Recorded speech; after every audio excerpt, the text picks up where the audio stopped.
Hello, my name is Scott Carpenter, and I'm an amateur Bigfoot researcher. So I guess you're wondering what in the world is a amateur Bigfoot researcher doing creating a video about Dogman? And that's a good question, because when I started out in Bigfoot research, I had no clue that there were other cryptids in the woods, and especially a Dogman. I mean, basically a Dogman is a legend, right? It's a werewolf or a bedtime story, an old wives' tale. So imagine my surprise when I'm doing a Bigfoot investigation with a back trail camera on my shoulder, and I capture what is basically a Dogman. And the more scary part is, he's less than about 3 or 4 feet away from me, right behind me. And this DVD that you're about to watch is the detailed documentation of that encounter and several other encounters I had since I was using a back trail camera, which basically means I put a camera on my shoulder and it films behind me. I don't monitor it. I'm not able to see what it's showing. So basically I don't know what's going on until I get back home. And to my surprise, more than on one occasion, I had these creatures that we're calling the Dogman standing behind me or following me. So in this DVD you're going to be able to see eye movement, facial movement. You're going to see the nostrils flaring as it breathes. And some of the other footage, you're going to see eye movement again and mouth movement. Unfortunately, in all the cases I have, the creature was hiding and well camouflaged, so you're not going to see the entire body, but you will be able to see enough of it to recognize what it is. I can't explain it to you. I'll just let your eyes be the judge. I don't know where these creatures originated. I only know that they were there. I didn't go out and seek them or try to find them.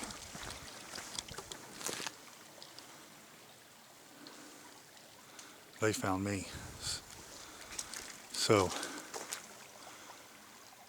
as I do my investigation today, you enjoy this DVD, and I'll enjoy my day in the woods. And I'll be back from time to time to make commentary or to give a little bit more detailed explanation. Enjoy.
Hello, this is Scott Carpenter.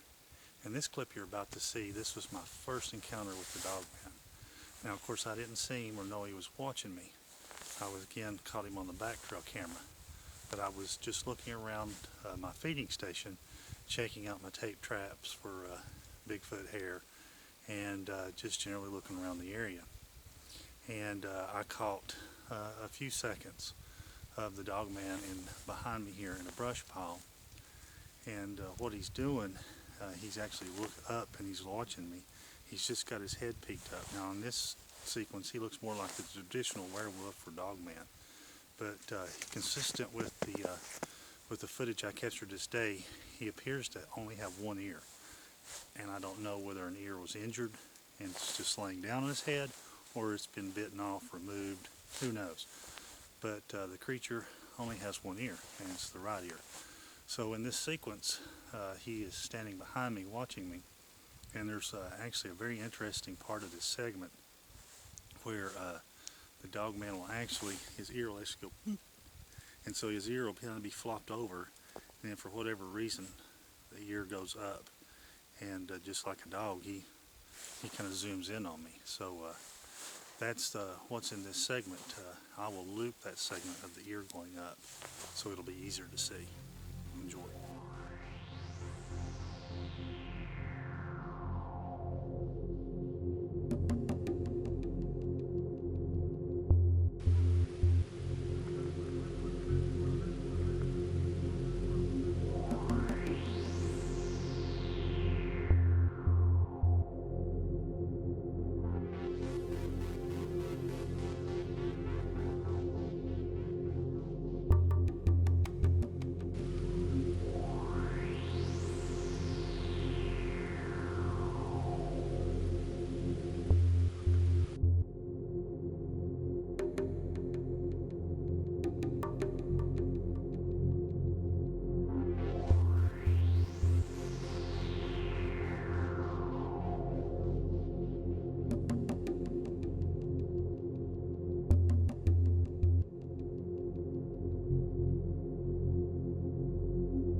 In this next segment you're about to see, this is where I actually captured the Dogman coming up behind me.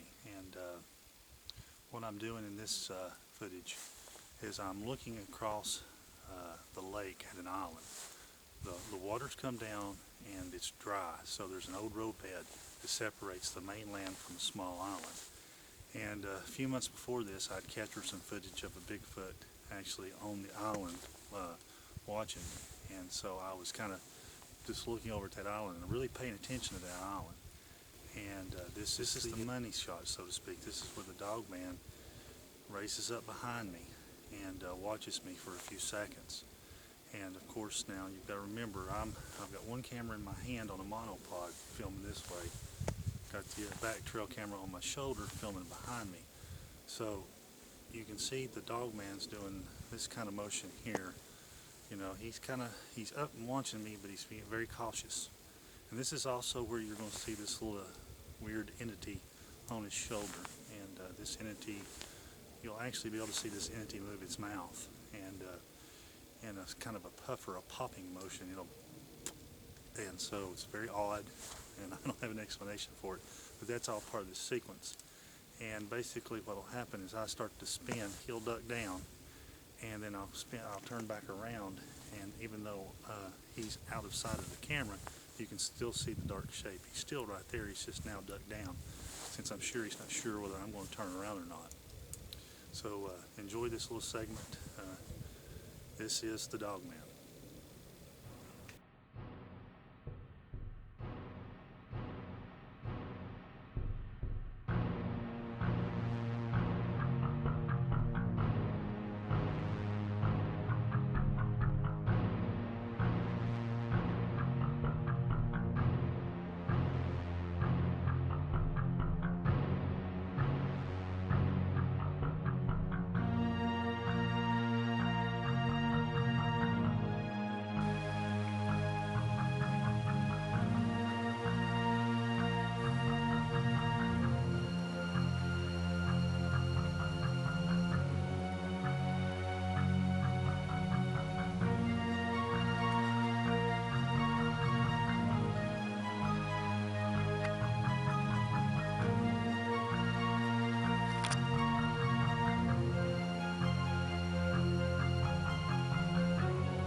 it's Scott Carpenter again.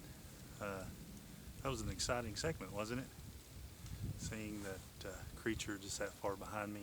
I hope you were able to notice that the nostrils were flaring. You could see eye movement, the little entity doing his thing with the mouth opening. And I also wanted to add the footage of my camera that I was holding front ways, because I really didn't remember it until I started reviewing the footage in detail. But in this footage, you're not really going to see anything other than my reaction, because I think it was interesting that I knew something was watching me, even though I couldn't put my finger on it.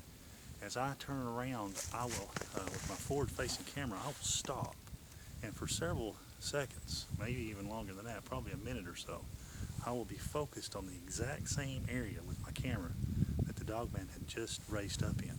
Though he's obviously gone by now, I think that goes to the fact that my sixth sense, I knew something wasn't right, I knew something was there, but just couldn't put my finger on it. So enjoy this little segment, and it'll kind of give you a little insight to kind of the whole situation of what was going on.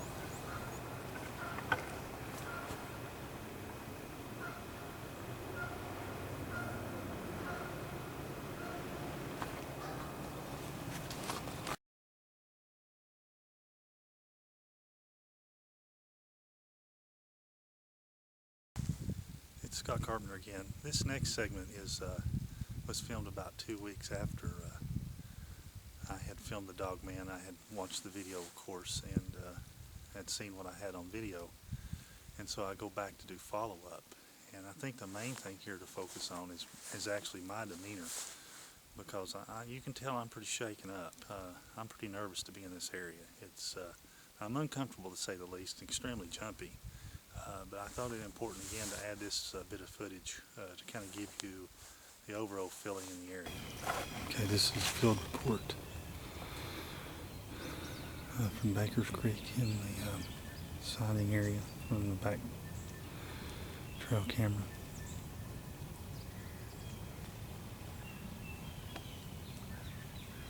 I don't have one sneak up on me while I'm talking to you. I'm standing in the area where I got the footage 2 weeks ago. Of course, there's nothing there that can make the anomaly, or the Bigfoot, however you want to say it.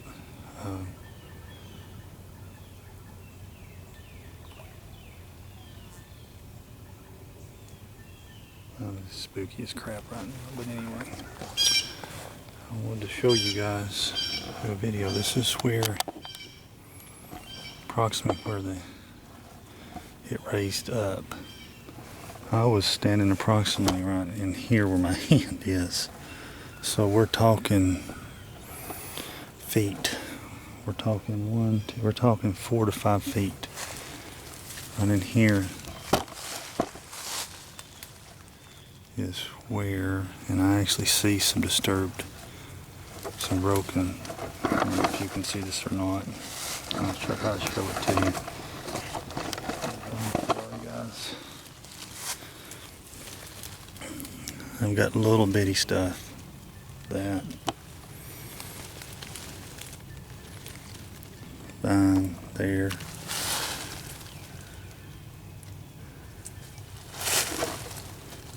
I don't know if you can see that was broke off. There was another one in here I saw. It looks like it snuck right into there. It's right in here. Of course, there's a path leading right back through there, around beside that tree. And then right up the center of this area, there's a path.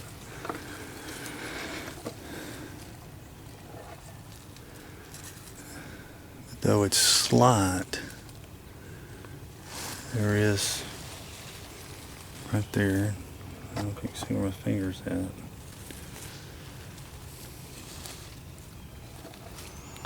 Just a little bit. Broken foliage, not a whole lot. But to think that she snuck right in there, that close to me, my back turned. It's extremely, extremely humbling and scary. I don't see any here. Oh, there's one. See, I meant to show you that. I'm going to have to get it. See, just broke that off. They're good, but they're not that good. That was right back here. So,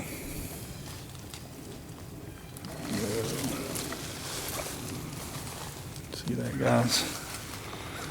So right in there is where the son of a gun was standing, or sitting, squatted. Of course, this whole area here, you can see, extremely thick. But no less than 3 feet from me. 4 foot at the most. I think I was running here, give or take.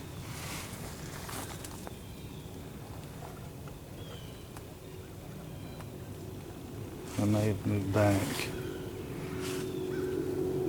As you can see now,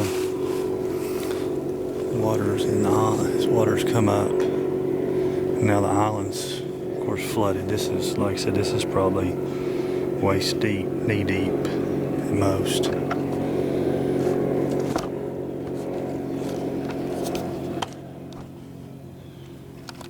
Well, that concludes my field report. This is April 9th. That was a fish. Boy, I'm jumpy today. Real jumpy. But that was a fish. And I've got fishermen actually just around the bend here fishing this morning. So I'll just sign off for now. Maybe another field report later.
Hello, it's Scott Carpenter again.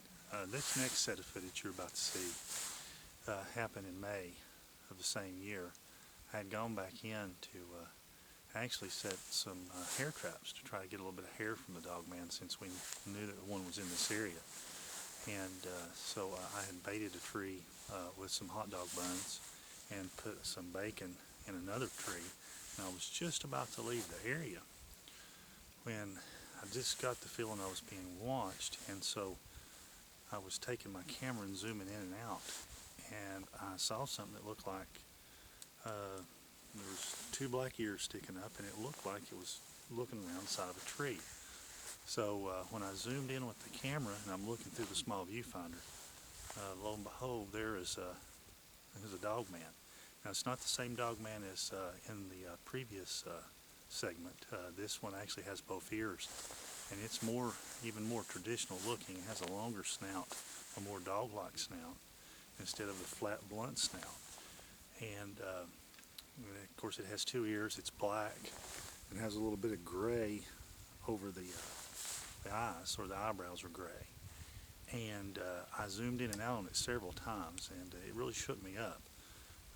He is apparently, it appeared to me that he actually jumped up on the tree and was leaning back out around the tree like this, which kind of made him look kind of funny.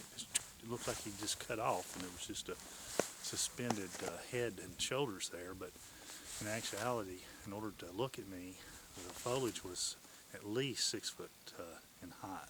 So it looks like to me, and later I actually document, I went in there and found the tree that he actually jumped up on. He jumped up on the side of a tree and leaned back out and looked over his shoulder at me. And during this footage, of course, I'm zoomed fully in to get a good picture. There is a point in this footage where the ears will actually twist, and he'll look right at me. And during this footage, though the camera doesn't show it, I looked up over the camera and was looking right at him, and we made eye contact, and it was a scary moment. I didn't like the feeling I had. I felt threatened. I had a pistol with me, and I removed that pistol and had a round chambered. In fact, at one point during this encounter, I was actually running attack scenarios through my head. If he jumps off that tree and attacks me, I was trying to walk myself through it, talk myself down, and calm myself down so I could defend myself. Fortunately, I came to my senses. I kept trying to get a better shot of it, and I kind of said to myself, Scott, you idiot, you need to get out of here. And so I backed out slowly with my pistol at my side, and then left the area. And so this is that footage. It may not look very ominous, but trust me, it was. Now, the other thing you're going to notice is the cicadas were out, and that's a insect that comes out every 7 years, and they were extremely loud. So that's that background noise you're hearing, is that we've had a cicada hatch, and so along with everything else going on, you just got this constant drone of these cicadas and making their mating calls. So that's what that loud noise is. So I hope you enjoy this segment.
This is Scott Carpenter again.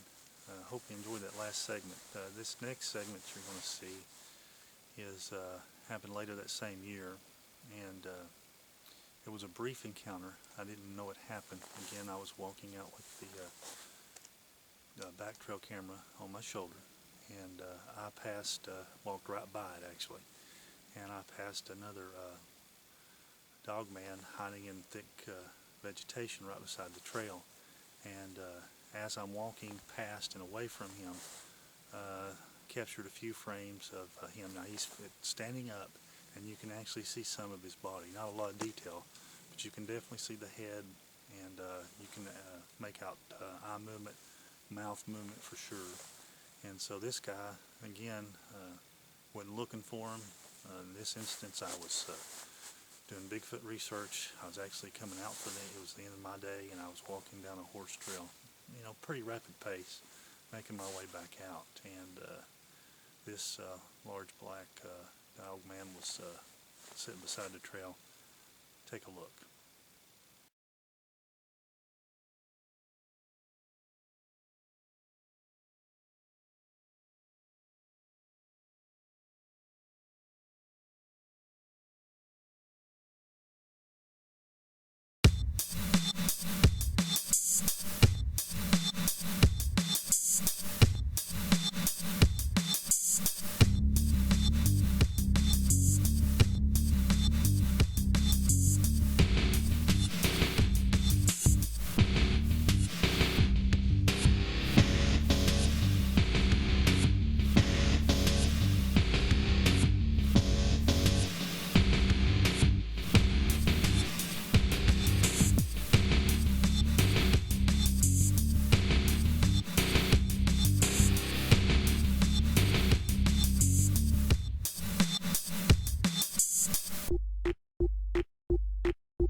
toes in it.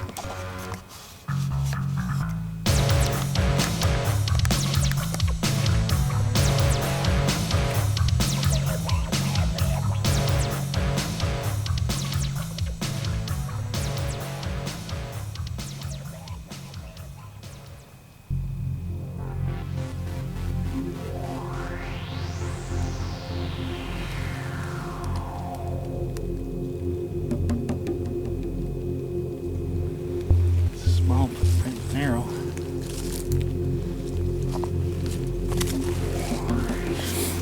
Let's see. Made within the last couple days.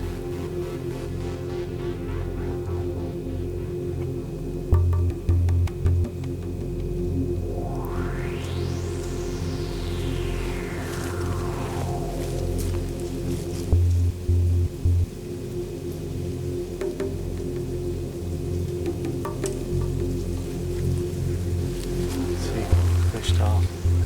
Fished to the middle. He said it's a long, narrow foot ground. My boots are 11 inches long.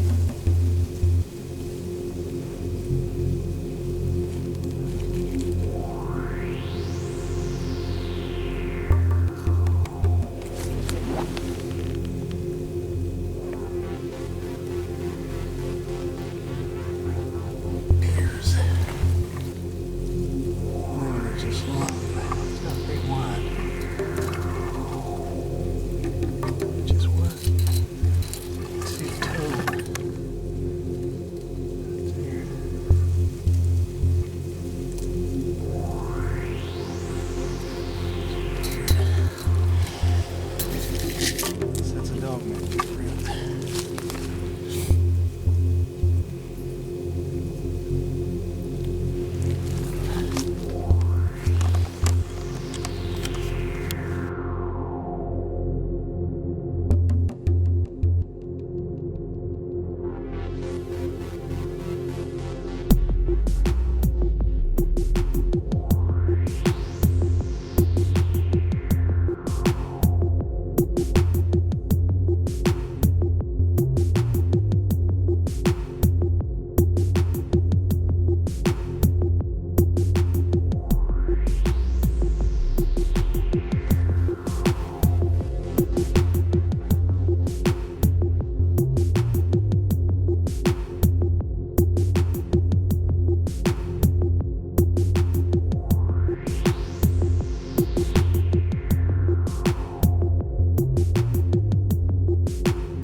Well, I'd like to leave you with some closing thoughts. I hope you enjoyed this DVD.